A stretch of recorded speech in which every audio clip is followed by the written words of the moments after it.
Mateo. Mateo 13.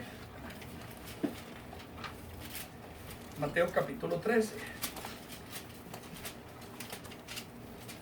¿Será que Dios le revela misterios a algunas personas y a otros no? Leamos. Mateo 13:10.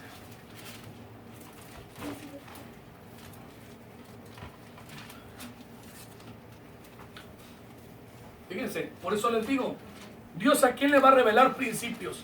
¿A la gente que está en el 30? ¿A la gente conformista? ¿A él le va a revelar misterios de la palabra? No, ¿verdad? ¿A quién le va a revelar? A los del 60 y a los del 100. Y más a los del 100. Pero fíjense, aquí Jesús les termina de hablar de la parábola del sembrador y estaba junto a la multitud. Les compartió toda la multitud. Versículo 10. Entonces, acercándose sus discípulos, le dijeron, ¿por qué les hablas por parábolas? Fíjense, el Señor le está compartiendo a toda la multitud la parábola del sembrador. Y luego agarra a sus discípulos aparte y les dice, ¿por qué les hablas por parábolas? Ya no le estaba hablando a la multitud. ¿A quién le estaba hablando aquí nada más? Dice, en el 11, y él les respondió, les dijo, porque a vosotros os he dado a saber los misterios del reino de los cielos, mas a ellos no les es dado. Dios les dice, porque a ustedes les he dado a conocer los misterios del reino, pero a ellos, No les es dado. ¿de qué nos hablan? Misterios. ¿Quieren conocer misterios de la palabra de Dios? Esfuércense. Crezcan, échenle ganas. Diga, hermano Sergio, no falten a los estudios, dice. A los estudios. Oye, una cosa, Sí. hemos aprendido cosas increíbles, mi hermano Sergio, Sí, así es. que usted pensaba que eran diferentes. Sí. Por ejemplo, había mejores guerreros que David cuando peleó contra Goliat. ¿Ah? Sí. Sí, claro, muchísimos. Entrenados y Fuertes, Dice grandotes. que sus rostros eran como rostros de ¿qué? De leones. Ya existían ahí. ¿Y por qué no pelearon? Porque quería un hombre de Dios, no. Porque la pelea era una lucha espiritual. Vamos a estudiar un día. Cuando le salía el filisteo y decía, tráiganme un hombre. Esa palabra hombre en hebreo significa Ish. Y la palabra Ish significa un hombre de fuego. O sea, un hombre espiritual. Un hombre que tenga su espíritu grande. ¿Y quién era Eran buenos guerreros los otros, pero no tenían un espíritu tan grande. ¿Por qué? Goliat tenía un casco de acero, dice la Biblia. ¿Y David con qué lo tiró? Con una piedra. ¿La piedra va a atravesar el acero? No. La lucha no fue natural, fue espiritual. ¿Cuántas piedras agarró? 5. ¿Cuántas letras tiene el nombre de Jesús? 5. 5. ¿Con qué lo destruyó? Con el nombre de Jesús. ¿Ok? Y la roca que lo seguía, dice la Biblia, era que no, la roca es Cristo. ¿Ya ven? Entonces hay muchos misterios en la Biblia. Por ejemplo, ¿cuántos murieron con Jesús en la cruz del Calvario, mi hermano Jesús? 4. 4. Van a decir, ¿cómo? Eso es blasfemia. No es cierto. Está en su Biblia y se los demuestro bíblicamente. Y yo lo he enseñado 2 veces. ¿Hay alguna duda de eso, mi hermano Jesús? No. ¿O está claro en la Biblia? Muy claro. Muy claro. Y si alguien no me cree, ahorita nos quedamos y les doy las citas bíblicas. ¿Ok? Y les doy las citas bíblicas. ¿Por qué? Porque Jesús fue crucificado así. La Biblia siempre nos habla en 4. Jesús estaba en medio. Uno aquí, otro acá, otro acá y otro acá. La Biblia lo dice clarito, su Biblia. Los evangelios lo dice clarito. No dude de Dios. Porque eso es lo que dice la Biblia. Y la Biblia no se contradice. ¿Ok? Entonces les digo, hemos aprendido cosas increíbles. Sí, hermano. Sí. Jesús dijo, Dios mío, ¿por qué me has abandonado? No. Jesús nunca dijo eso. Pero si viene en la Biblia, está mal traducido. Que no, David decía, Señor, ¿a dónde miré de tu presencia? Si subiera a lo alto del cielo, ahí estás tú. Si bajare a lo profundo de los abismos, ahí estás tú. ¿Podemos escaparnos de Dios? Entonces, ¿cómo fue que el Padre dejó al Hijo? ¿Cómo fue que el Padre se escondió del Hijo? ¿Es cierto eso entonces? No es cierto. Un error de traducción, se los demuestro bíblicamente. Dios nunca nos va a abandonar. Si a nosotros no nos abandona, menos a su Hijo. ¿Sí me explico? En esa traducción fue, Dios mío, por esta causa he sido preservado. Por esta causa llegué aquí. Cuando dice la Biblia que Jesús dio el grito de victoria, que dijo, consumado es, nosotros lo vemos como que, consumado es, como que se estaba muriendo. No es cierto. Eso fue un grito de victoria. Jesús dijo, consumado es, lo logré. Eso fue un grito de victoria, porque sabía que la redención estaba pagada. No fue un grito de dolor, fue un grito de victoria. Pensemos, o sea, muchas cosas que hemos aprendido y los que vamos a seguir aprendiendo. ¿Qué fue primero, el huevo o la gallina? La gallina. La gallina, ¿verdad? ¿Y de dónde salió la gallina? La No es cierto, del mar. de las aguas. ¿Lo dice clarito la Biblia? Yes. Génesis 1:24. Entonces, ¿hemos descubierto misterios? Sí. ¿Quiénes? Los que estamos aquí en los estudios. Gracias, solamente los que quieren pagar un precio. Los del 60. Los del 100. Los de 30. Ahorita estamos en el 60. Los del Vamos a ir 60 para al subir al 100. Entonces, Jesús les dice, ¿por qué yo no les he dado a conocer el reino de los cielos más a vosotros? Sí. ¿Qué habían hecho los discípulos? ¿Dejaron a sus familias? Todo. Sí. ¿Abandonaron la comodidad? Sí. Porque nosotros a veces no queremos venir Porque estamos cansados. por la comodidad. ¿Quiere que Dios le revele cosas tremendas? Deje la comodidad. Son sacrificios que uno tiene que Deje la comodidad. Yo se los he dicho y se los he demostrado. Después de salir de cirugías y de las diálisis, ¿falto a la iglesia? ¿He faltado una sola vez a la iglesia? Ni una sola vez. Ni aún en el baby shower de mi hermana Isela. Ese día mi hermano Sergio quiere salir del hospital. Como a las 8:30 ¿Y a dónde me fui directo? Nos fuimos directamente para allá del shower. para el baby shower. ¿Por qué? Tenían hambre. Porque el amor es sacrificio. ¿Saben por qué? Porque el amor es sacrificio. Yo no puedo decir que amo a alguien si no me sacrifico por esas personas. Yo recuerdo que una vez venía súper enfermo aquí. Y yo me acuerdo clarito. Tuve que llegar y acostarme en esa cama y me quedé bien dormido en un estudio. Y yo me acuerdo clarito de las palabras de mi hermano Sergio, que dijo, hermano, yo no creo que yo valga la pena para que usted venga hasta acá por nosotros. ¿Te acuerdas? Y yo les dije, ¿no vale la pena? Dios me dio fuerzas, me levanté y empecé a enseñar. Sí. Dios me dio las fuerzas. Y venía muy mal, pero Dios nos da las fuerzas cuando estamos aquí. Hay gente que, por ejemplo, la hermana Isela me dijo el día domingo, saben que está por dar a luz. Dice, yo no iba a venir a la iglesia, pastor. Dije, porque me siento muy cansada. Dijo, y me puse a pensar, pero si el pastor, que está peor que yo, no falta a la iglesia. Pero si yo voy a trabajar, ¿cómo no voy a ir a la iglesia? Dice la hermana, me bañé y me fui a la iglesia. ¿Qué tal estuvo el servicio el día domingo? Dios se manifestó poderosísimamente. Poderosísimamente. ¿Cuántos fueron tocados por Dios el día domingo? Amén. En ese extra que uno da, es cuando Dios se manifiesta en uno, porque en realidad tiene razón. Que yo estaba acostado y dije, nada, como hasta las 7 me levanto. Después dije, no, mejor me voy al hospital, paso el tiempo en el hospital. Y Dios me bendijo ahí en el hospital. Si hubiera quedado dormido no hubiera recibido la bendición. Mira que todos salimos bendecidos. Así es. Deja la comodidad, en otras palabras. Levántate. El amor es sacrificio. Yo no puedo decir que amo a Dios si no estoy dispuesto a sacrificar nada por Él. ¿Cómo sé que Dios me ama? Porque dio a su Hijo. ¿Cómo sé que el Hijo me ama? Que Jesús me ama porque se sacrificó a sí mismo. Entonces, ¿cómo voy a demostrarle yo que lo amo si no me sacrifico? ¿Cómo voy a demostrarle yo a mi papá que lo amo si no sacrifico lo que él no le gusta de mí? ¿Cómo voy a decirle a mi mamá que la amo si no sacrifico algo que ella no le gusta de mí? ¿Cómo yo voy a demostrarle a Dios que lo amo si no sacrifico lo malo que tengo en mí? El amor es sacrificio. ¿Ok? Entonces debemos de poner ejemplo. Jesús dijo, si alguien te pide la capa, dale también la espada. Si alguien te pide que lo lleves 1 milla, llévalo 2. ¿Cuál es la diferencia de una persona ordinaria a una extraordinaria? El extra. El extra. Y a ese extra, a la gente que hace el extra, es aquella gente que Dios le revela cosas poderosas. Como el día de hoy. Sí, sigamos adelante. Por ejemplo, Elías contra los profetas de Baal.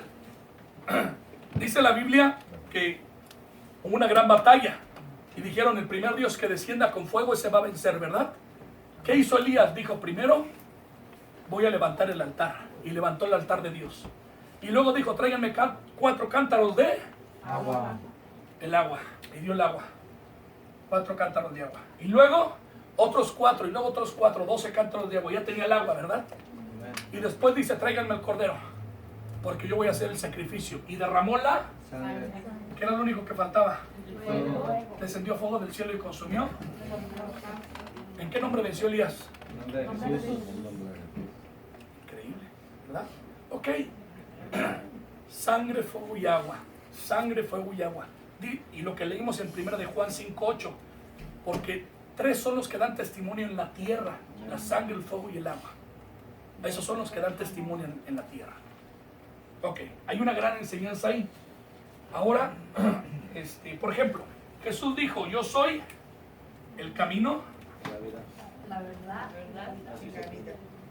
la verdad y la vida. ¿Por qué? El camino. Aquí podían entrar todos en el atrio. Cualquier persona podía entrar aquí en el atrio. Cualquier persona. Sacerdote, no sacerdote, cualquiera.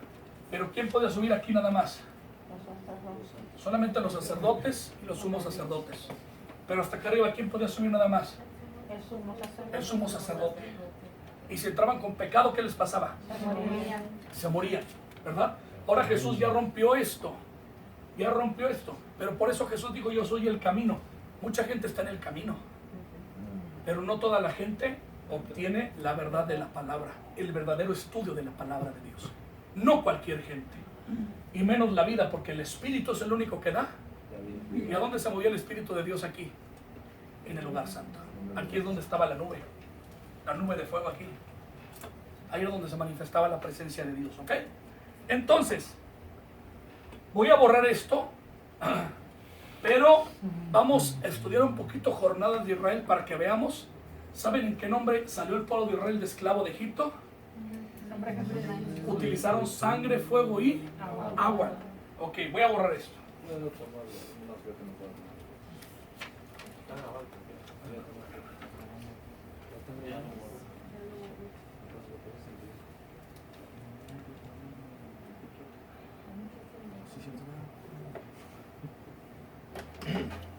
No vamos a ir a citas bíblicas para ahorrar tiempo porque ya es un poco tarde. Pero les voy a explicar nada más así. ¿Ok? Y veamos. El pueblo de Israel tuvo una etapa triple. Un día vamos a estudiar Jornadas de Israel. Es un estudio muy largo pero precioso. Y nos vamos a dar cuenta que lo mismo que vivió el pueblo de Israel lo vivimos nosotros. Lo mismito. Pero el pueblo de Israel estaba de esclavo ¿en dónde? En Egipto. En Egipto. ¿Y Egipto de qué nos habla? El mundo. Gracias. O sea, estaban en el mundo. Como nosotros estábamos en el mundo, ¿verdad? Antes de venir a Dios. Ok. Y de ahí Dios manda a Moisés que vaya a sacar al pueblo de Israel. De la misma manera Dios mandó a Jesús para sacarnos a nosotros de el mundo, ¿verdad? Moisés nos habla de Jesús. Es una figura de Jesús. Y el faraón es una figura del diablo que le gusta tener opresionada a la gente. Los egipcios nos hablan de demonios que oprendían, que golpeaban y lastimaban a los egipcios en sus duras tareas, ¿verdad?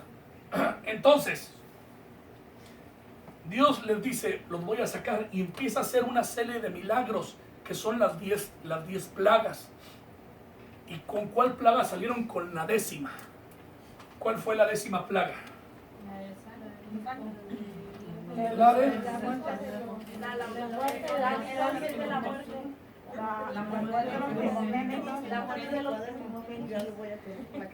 la muerte de los. Santo Dios, hice medio mal mi casa. Es bueno explicando, es bueno dibujando. Déjame hago otra casa. Póngale trajes buenas, porque no lo cae. Sí, se fue con los cachados, pero trajes buenas y castillos buenos. Ok. Dios les dijo, pongan la sangre, ¿en dónde? Van a hacer un sacrificio de Sangre. ¿Y van a poner la sangre en dónde? Regresa a la puerta. En los dinteles, o sea, en los marcos de la puerta. Porque Jehová pasará hiriendo, y a donde vea la sangre, no va a herir. ¿Ok? Entonces, lo primero que utilizaron, ¿qué fue? Sangre. ¿Ok?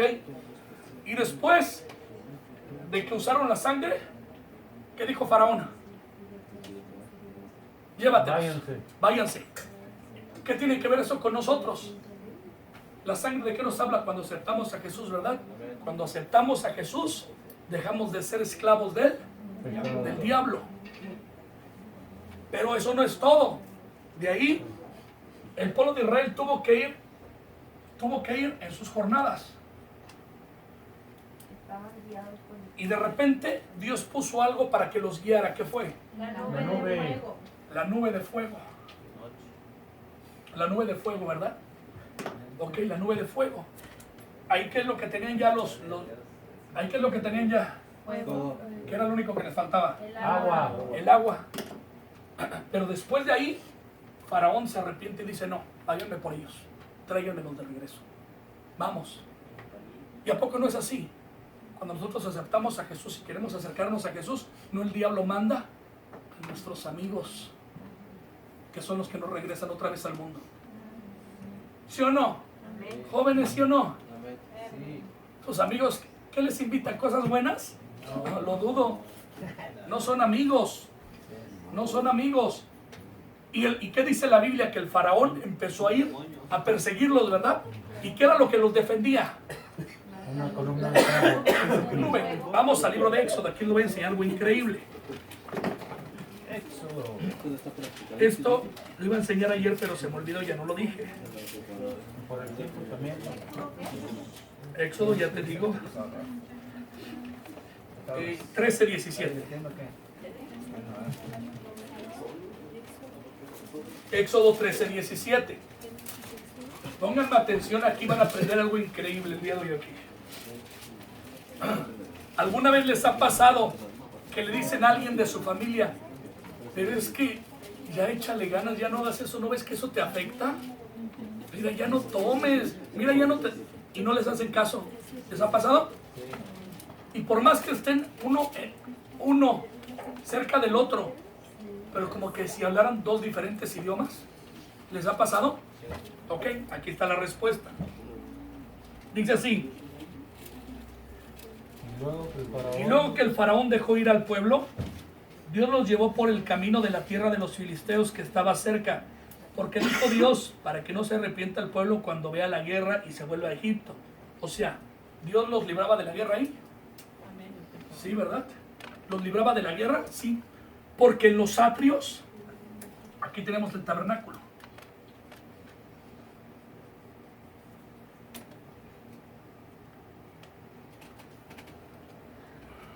Voy a dibujar aquí un pequeño tabernáculo.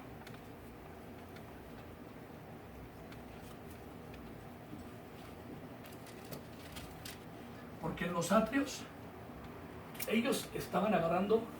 ¿A dónde estaba la sangre y el fuego y el agua en el tabernáculo? En los atrios, ¿verdad? Aquí es donde estamos en nuestro primer amor. Aquí Dios no va a nuestro corazón, lo que vimos en nuestro corazón. Ahí Dios quita a nuestros enemigos a un lado. ¿Y saben quién es nuestro enemigo número uno? Pero ¿se acuerdan cuando estaban en su primer amor? ¿Les preocupaba algo? No, ¿verdad? Porque el primer amor se encuentra en los atrios. Se encuentra en los atrios. Sangre, fuego y agua. El pueblo de Israel aquí estaba en su primer amor. Acababan de salir libres. ¿Cómo no iban a estar contentos? Los únicos que los perseguían no eran enemigos. Eran el pueblo de Egipto, era el mundo. El mundo era su enemigo. Su enemigo. Lo único que les faltaba era el agua. ¿Y aquí es donde está el agua? Aquí, ¿verdad? Y después de cruzar el agua, Dios, ¿a dónde los quería llevar? A la luz. ¿Cómo les explico esto de la luz? Después de que el pueblo de Israel pasó el mar rojo, ¿qué les dio Dios? Los 10 mandamientos, que es la luz de su palabra. ¿Les dio la palabra? ¿Y ven cómo tiene que ver con tabernáculo? Va a la misma forma. La misma forma. ¿Sí me están entendiendo? Ok, entonces, aquí luchamos contra el mundo, pero aquí es donde ya empezamos a ver los errores de mi corazón. Aquí ya se acabó el primer amor, en un sentido. Y ahorita vamos a ir a Apocalipsis para que veamos cómo Dios le habla a la iglesia de Éfeso. Y le dice que tiene que regresar a su primer amor. Eso significa humildad. Humildad significa, no importa en qué nivel estés del tabernáculo, tienes que volver a regresar y volver a humillarte y arrastrarte para entrar a la presencia de Dios. No importa qué tanto sepas, humíllate y empieza a subir desde abajo. Pero el problema de que hay unas personas que están arriba y ya se sienten muy orgullosos y ya no quieren bajar. Yo ya no tengo necesidad de estar alabando a Dios. Y eso es cierto. ¿Cuántos líderes no conocemos, pastores, que cuando les dan el micrófono se vuelven locos? Pero cuando está la alabanza son los que menos alaban a Dios. Y no debiera de ser así. No debiera de ser así. Porque los pastores deberían de ser líderes, aquellos que con su ejemplo enseñen cómo hacer las cosas. ¿Sí me explico? Entonces, leamos, sigo leyendo. 19. Tomó también consigo Moisés los huesos de José, el cual había juramentado a los hijos de Israel, diciendo: Dios ciertamente os visitará y haréis subir mis huesos de aquí con vosotros. Y partieron de Sucot y acamparon en Etam, a la entrada del desierto. Y Jehová iba delante de ellos de día en una ¿qué? Columna. Para guiarlos por el camino, y de noche en una columna de fuego, ¿verdad? Para que a fin de que anduviesen de día y de noche. Nunca se apartó de delante del pueblo la columna de nube de día, ni de noche la columna de fuego. Ok, ahora avancemos al 14:19. 14:19. Porque aquí es cuando el pueblo va bien tranquilo, bien contento, pero de repente se dan cuenta que vienen los egipcios con sus carros y se echan a correr y le dicen a Moisés: ¿para qué nos trajiste al desierto? Para que nos mataran. Quejándose el pueblo. Se parecen a nosotros, ¿verdad? Igualito. Y fíjense, ¿qué es lo que Dios utilizó para protegerlos? 19. Y el ángel de Dios iba delante del campamento de Israel y se apartó e iba en pos de ellos. Así la misma columna de nube iba delante de ellos y se apartó, y se opuso obscuridad a sus Espaldas. O sea, aquí venían los egipcios. Aquí venían los egipcios. Y aquí estaba el pueblo de Israel. Aquí, ellos iban para allá. ¿Y qué se puso en medio de ellos? Columna de fuego. Oscuridad. La columna de fuego. Pero si leamos una vez más. El 20. E iba entre el campamento de los egipcios y el campamento de Israel. Y era nube y tiniebla para aquellos, y alumbraba a Israel. ¿Qué era lo que veían los egipcios? Noche y oscuridad. Tinieblas. ¿Qué era lo que veían los egipcios? Luz. ¿No que no era el pueblo de Israel? El pueblo de Israel No. llevaba luz, ¿verdad? Sí. Ahora, ¿se fijan? La misma nube se puso a defenderlos. ¿Pero ellos veían algo? No. No. Era tinieblas. ¿Pero ellos sí veían? Sí. Sí. Y dice la Biblia que iban unos detrás de otros. Pues iban juntos, con pegados. Lo único que los dividía, ¿qué era? La nube. Eso nos pasa muchas veces a nosotros. No importa qué tan cerca estés a veces de tu hermano. Tú puedes ir viendo la luz, pero si él tiene tinieblas y Dios puso tinieblas en él, ¿para qué te gastas? Nosotros no le abrimos los ojos a la gente. ¿Quién es el único que les va a permitir ver? Dios. Dios. Y así a veces nosotros nos juntamos con muchachos o con personas que ven tinieblas. La Biblia dice: ¿qué comunión tiene la luz con las tinieblas?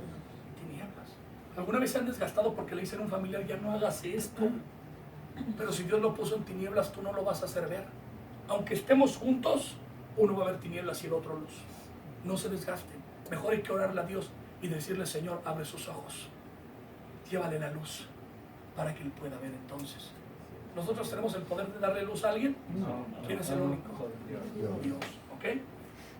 Entonces, después de aquí, El pueblo de Israel pasa ¿en dónde? Mar Rojo. El Mar Rojo, ¿verdad? Y entonces pasaron en el Agua. agua. Ya habían cumplido con el ministerio de aquí de los atrios, ¿verdad que sí? Y después del otro lado,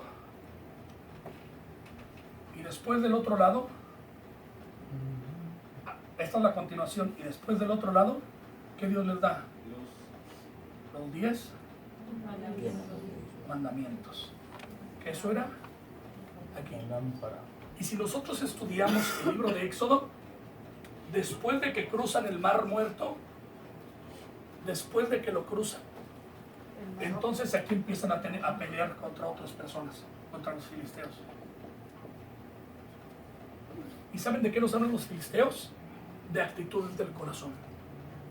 Entonces, aquí es donde Dios, cuando subimos al lugar santo, cuando Dios nos empieza a dar su palabra, ¿han sentido que Dios les ha empezado a dar palabra nueva y fresca? Entonces es porque Dios los quiere hacer subir acá arriba. Pero les digo, el candelero, el propósito del candelero era dar luz. Y así es lo mismo. Cuando yo estaba lejos de Dios, ¿era alumbrado mucho? No, ¿verdad? Cuando aceptas al Señor, ¿ya estaba totalmente alumbrado? No, porque apenas me estaba acercando, ¿qué? A la luz. Pero conforme voy subiendo y me voy acercando al candelero, ¿me va dando más la luz? Entonces ahí es donde voy viendo mi realidad, lo que en realidad yo soy, lo que en realidad está dentro de mi corazón. Y sigamos, vamos a Deuteronomio capítulo 8. Deuteronomio capítulo 8, versículo 1.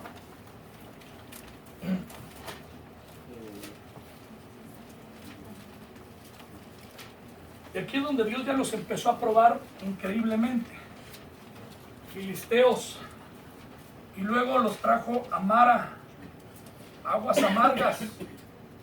Y luego les hizo tener sed, ¿verdad? Y luego les hizo tener hambre.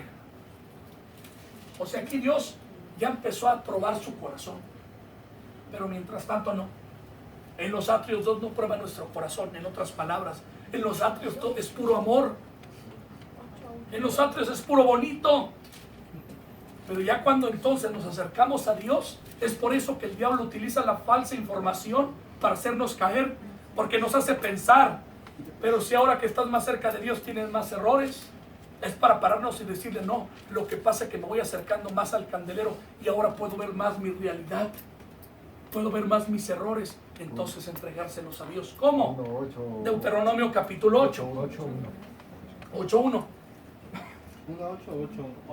8.1. Dice así: cuidaréis de poner por obra todo mandamiento que yo os ordeno hoy, para que viváis y seáis multiplicados y entréis y poseáis la tierra que Jehová prometió con juramento a vuestros padres, y te acordarás de todo el camino por donde te ha traído Jehová tu Dios estos 40 años. ¿En dónde? ¿Quién los llevó al desierto? Si a ustedes les están enseñando que Dios no te quiere hacer sufrir, déjame decepcionarte. Dios a veces nos hace sufrir. ¿Qué dice aquí? Versículo 2. Y te acordarás de todo el camino por donde te ha traído ¿quién? Estos 40 años en el desierto. ¿Para qué Dios llevó al pueblo de Israel al desierto? Y ahí dice, ¿verdad? Para afligirte en sus Biblias. O sea que Dios me lleva al desierto para afligirme. Para probar. Pero antes de eso, ¿de qué nos habla el desierto? ¿Qué hay en el desierto? Levanta la mano, ¿a quién le gustaría vivir en el desierto? A nadie, ¿verdad? ¿Por qué? ¿Qué hay en el desierto? Es muy caluroso de día y muy frío de Es noche. muy caluroso de día y súper friolento de noche. ¿Hay animales ponzoñosos? Sí. ¿Hay agua para tomar? No. ¿Hay comida para comer? No. Entonces el desierto nos habla de aflicción. Y aquí nos dice, ¿quién nos llevó al desierto? ¿Y a poco Dios no nos ha llevado muchas veces al desierto espiritual a nosotros? Con situaciones difíciles. ¿Para qué Dios me lleva al desierto? Número 1, para afligirme. Hay una versión bíblica que dice ahí, para humillarme. ¿Alguna de sus versiones dice así? ¿La tuya dice así, no, Adriana? No, dice para afligir. ¿Para afligir? La mía dice para humillar. Gracias, esa versión es la que busco. Sí, la vi la pichita. Sí. Hay otra versión que dice, Dios me lleva al desierto para humillarme. ¿Por qué Dios me quiere humillar? Porque soy bien grande y pienso que todo lo sé, ¿verdad? Pero Dios nos hace tener necesidad para acordarnos de Él. Pero fíjense, Dios me aflige. Y luego dice, ¿para qué me aflige? ¿Para qué? Probarme. O sea que Dios provoca una situación para afligirme, para después probarme. Y luego, ¿para qué me prueba? ¿Qué dice? Y de lo que había en tu corazón. Para saber lo que hay en dónde. Ahora regresamos al corazón de hace rato. ¿Qué había en nuestro corazón? Maldad, pecado. Uno de los frutos de la carne era celos, ¿verdad? Sí, y es el ejemplo que yo siempre pongo. Celos. Ok. Fíjense. El día de hoy vamos a hacer una pequeña demostración. Joel y Adriana ahí están. Ok, se van a casar ellos. Pensemos que ya son novios, fíjense. Son novios. Y de repente, Juanito, hazle la plática a Adriana. ¿Cómo está, hermano? Pero párate y acércate y salúdala y...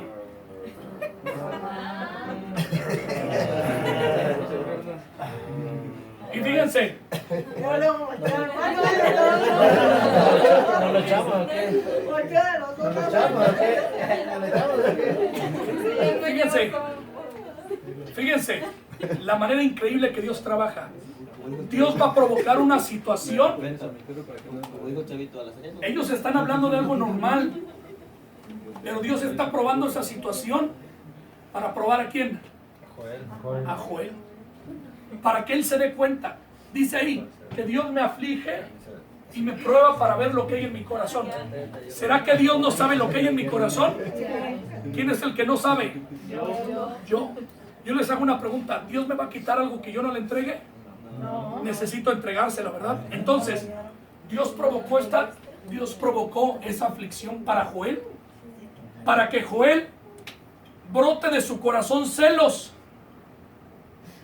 Y Joel en ese momento diga, mira, wow, están saliendo celos de mi corazón. Dios me afligió y me probó para que me dé cuenta lo que hay en mi corazón. Y en ese mismo momento Joel ir y decirle, Señor, te vengo a entregar estos celos, no los quiero, llévatelos. Y llamémosle enojo, lo que sea, ¿ok? Pero el problema de nosotros, ¿qué es? Que ni siquiera nos damos cuenta, no nos enfocamos en lo que sale de nuestro corazón. Luego empezamos a pelear y vamos y le hacemos de emoción. Y no es así.